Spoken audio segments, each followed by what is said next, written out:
एक व्यक्ती त्याच्या कुत्र्याला फिरण्यासाठी घेऊन गेला होता. तेव्हाच त्याच्या हाती अशी गोष्ट लागली ज्याबाबत त्याने विचारही केला नसेल, पण आता त्याने जगाला याची माहिती दिली. ही घटना फ्रान्स मधील आहे. डेमियन बोशेटो नावाच्या व्यक्तीला 2022 सालात 7 कोटी वर्ष जुनी एक वस्तू सापडली, जी दिसायला फार विशाल होती.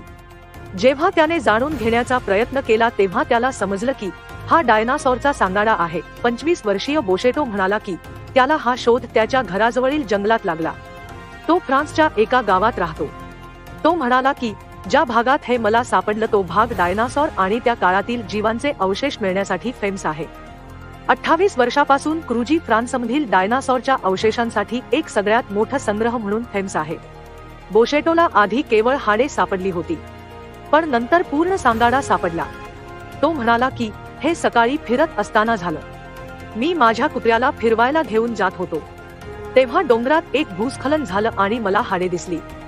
मला काही दिवसांनी समजलं की ही हाडे एका जीवाची आहे. क्रुजी संग्रहालयाचे आर्किओलॉजिकल अँड पॅलिओन्टोलॉजिस्ट कल्चरल असोसिएशनचे सदस्यासोबत बोशेटोने खोदकाम केलं, ज्यात एक मोठा सांगाडा सापडला. पण हे आजपर्यंत गुप्त ठेवण्यात आलं होतं कारण हे ठिकाण सुरक्षित ठेवण्यात यावं. आता हा सांगाडा म्युझियममध्ये ठेवण्यात आला आहे, जो सामान्य लोक बघू शकतात.